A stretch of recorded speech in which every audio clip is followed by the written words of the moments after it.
नमस्कार, स्वागत है आप सभी का जीरो पॉइंट में। आइए बात करते हैं आज की 5 बड़ी खबरों के बारे में। गृह मंत्री अमित शाह ने कहा, राजद्रोह अपराध को खत्म कर लाया जाएगा नया कानून। जाने क्या होगा बदलाव। लोकसभा में 3 बिलों पर बोलते हुए अमित शाह ने कहा कि इस कानून के तहत हम राजद्रोह जैसे कानून को खत्म कर रहे हैं। हालांकि विधेयक में देश के विरुद्ध अपराध का प्रावधान है। विधेयक की धारा 150 में भारत की संप्रभुता, एकता और अखंडता को खतरे में डालने वाले कृत्यों से संबंधित सजा का प्रावधान है। केंद्रीय गृह मंत्री अमित शाह ने शुक्रवार को लोकसभा में कहा कि भारतीय दंड संहिता आईपीसी पर नया विधेयक राजद्रोह के अपराध को पूरी तरह से निरस्त कर देगा। इस 3 विधेयक में से एक इंडियन पीनल कोड आईपीसी और एक है क्रिमिनल प्रोसीजर कोड और तीसरा है इंडियन एविडेंस कोड। उन्होंने कहा कि इंडियन पीनल कोड 1860 की जगह अब भारतीय न्याय संहिता 2023 होगा। क्रिमिनल प्रोसीजर कोड की जगह भारतीय नागरिक सुरक्षा संहिता 2023 प्रस्तावित होगी और इंडियन एविडेंट एक्ट 1872 की जगह भारतीय साक्ष्य अधिनियम प्रस्तावित होगा। शाह ने कहा कि नए कानून में सबसे पहला अध्याय महिलाओं और बच्चों के खिलाफ अपराध के संबंधित होगा और दूसरे अध्याय में मनुष्य हत्या के अपराध से जुड़े प्रावधान होंगे। उन्होंने बताया कि नए कानून में मॉब लिंचिंग के लिए 7 साल या आजीवन कारावास या मृत्यु दंड का प्रावधान होगा। उन्होंने कहा कि अंग्रेजों ने राजद्रोह पर कानून बनाया था, लेकिन हम राजद्रोह के कानून को पूरी तरह से खत्म करने जा रहे हैं। हालांकि विधेयक में देश के विरुद्ध अपराध का प्रावधान है। विधेयक की धारा 150 में भारत की संप्रभुता, एकता और अखंडता को खतरे में डालने वाले कृत्यों से संबंधित सजा का प्रावधान है। विधेयक में प्रमुख रूप से मॉब लिंचिंग के खिलाफ एक नया दंड संहिता, नाबालिगों से दुष्कर्म के लिए मौत का प्रावधान और सिविल सेवकों पर मुकदमा चलाने के लिए समयबद्ध मंजूरी शामिल है। अलगाववाद और देश के खिलाफ युद्ध छेड़ने जैसे अपराध को अलग अलग अपराध के रूप में परिभाषित किया गया है। दाऊद इब्राहिम जैसे फरार अपराधियों पर उनकी अनुपस्थिति में मुकदमा चलाने का भी प्रावधान लाया गया है। राजद्रोह का अपराध भारतीय दंड संहिता की धारा 124A के तहत कवर किया गया है। शाह ने कहा कि अब सभी अदालतों को कंप्यूटराइज किया जाएगा। प्राथमिकी से लेकर निर्णय लेने तक की प्रक्रिया को डिजिटल बनाया जाएगा। अदालतों की समस्त कार्रवाई तकनीक के माध्यम से होगी और अब आरोपियों की पेशी वीडियो कॉन्फ्रेंस से होगी। उन्होंने ये भी कहा कि अब राजनीतिक रसूख वाले लोगों को किसी भी तरह से छोड़ा नहीं जाएगा। दूसरी खबर है अंतर्राष्ट्रीय ड्रग तस्करी गिरोह का भांडाफोड़ को लेकर। एनसीबी ने 2 तस्करों को पकड़ा और साथ ही प्रतिबंधित सामग्री भी जब्त हुई। एनसीबी ने मुंबई से 2 लोगों को गिरफ्तार करने के साथ एक अंतर्राष्ट्रीय मादक पदार्थ तस्करी गिरोह का भांडाफोड़ किया है। गिरफ्तार किए गए तस्करों के पास से प्रतिबंधित सामग्री जब्त की गई है। एनसीबी के अधिकारियों ने कहा कि 3 ऑपरेशन में कुल 1.403 किलोग्राम MDMA और 0.26 ग्राम LSD और 1.840 किलोग्राम अन्य मादक पदार्थ जब्त किए गए हैं। उन्होंने कहा कि अब तक ड्रग्स लेने वाले 2 लोगों को गिरफ्तार किया गया है। उन्होंने कहा कि जांच और विश्लेषण के बाद एस कश्यप नाम के शख्स की पहचान हुई है। जांच के दौरान पता चला है कि वो अवैध कारोबार में शामिल है।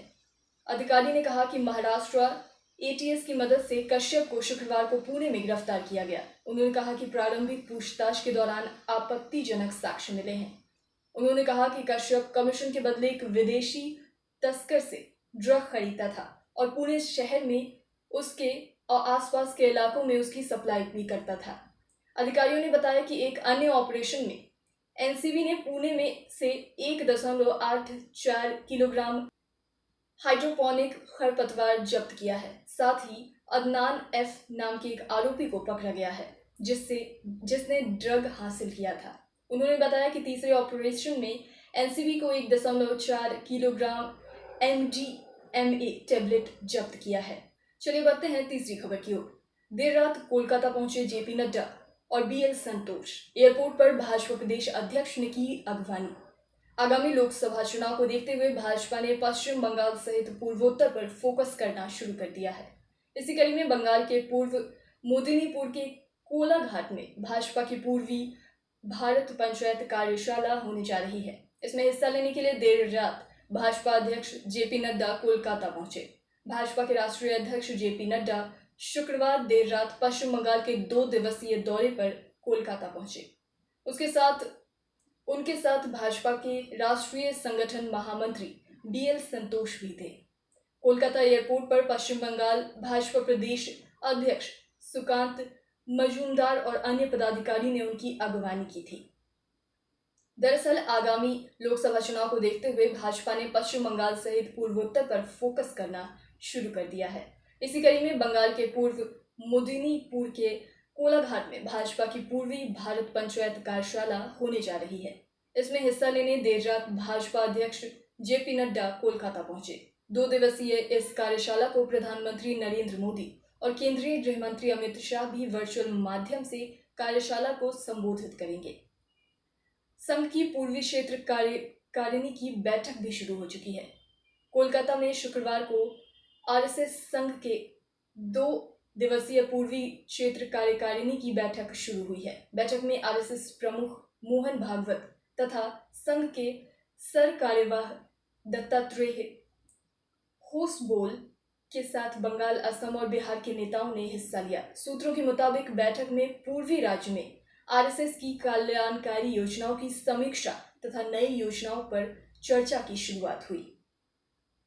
आइए बढ़ते हैं चौथे खबर की ओर। राज्यसभा में आप सांसद राघव चड्ढा निलंबित। कांग्रेस बोली ये कार्रवाई अनुचित है। संसद का मॉनसून सत्र 3 सप्ताह के बाद आज समाप्त होने वाला है। विपक्ष अधीर रंजन चौधरी के निलंबन पर सदन में हंगामा कर रहा है। वहीं सरकार ने ऑनलाइन गेमिंग पर 28% जीएसटी लगाने संबंधित विधेयकों को पेश किया। राज्यसभा में सेवानिवृत्त हो रहे 9 सदस्यों में से 5 को विदाई दी गई। राज्यसभा ने शुक्रवार को भाजपा सांसद जुगल सिंह लोखंडवाला समेत सेवानिवृत्त हो रहे 5 सदस्यों को विदाई दी। सभापति जगदीप धनखड़ ने कहा कि सेवानिवृत्त होने वाले 9 सदस्यों में से 4 वापस चुनकर आए हैं। अन्य 5 सदस्यों के योगदान को सदन याद रखेगा। इसी बीच कांग्रेस बोली कि राघव चड्ढा का राज्यसभा से निलंबन अनुचित। आप के नेता राघव चड्ढा ने निलंबन को लेकर कांग्रेस ने आपत्ति जताई है और इसे अनुचित करार दिया है। कांग्रेस नेता प्रमोद तिवारी ने कहा कि राघव चड्ढा पर झूठा आरोप लगाया गया है।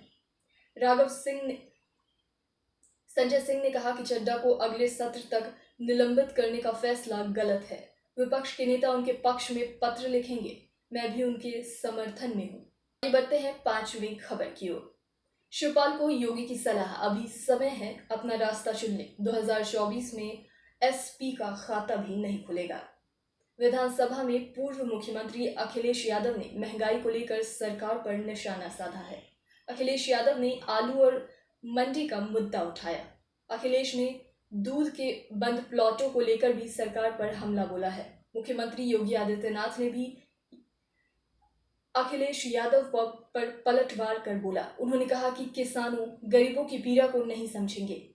विधानसभा में समाजवादी पार्टी के राष्ट्रीय अध्यक्ष अखिलेश यादव ने महंगाई पर निशाना साधा। उन्होंने कहा कि 6.5 साल में एक भी नई मंडी नहीं बनी है। आज किसानों को सही दाम नहीं मिल रहे हैं। किसानों की आय दुगनी करने की बात कही गई थी, लेकिन कुछ भी नहीं हुआ है। सरकार ने मक्का नहीं खरीदी। अखिलेश यादव ने कहा कि आलू का भाव नहीं मिल रहा है।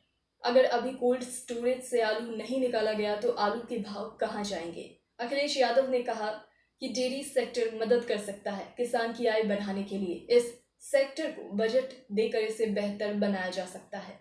इस सरकार ने कहा कि गाय का दूध का क्या करना है, हम भैंस का दूध लेंगे। आज स्थिति ये है कि वो डेयरी प्लांट बंद है। आज के लिए इतना ही। बाकी ऐसी खबरों के लिए बने रहें, देखते रहें 0 पॉइंट। इसके साथ ही कौन सी खबर आपको सबसे अच्छी लगी हमें कमेंट सेक्शन में जरूर बताएं। धन्यवाद।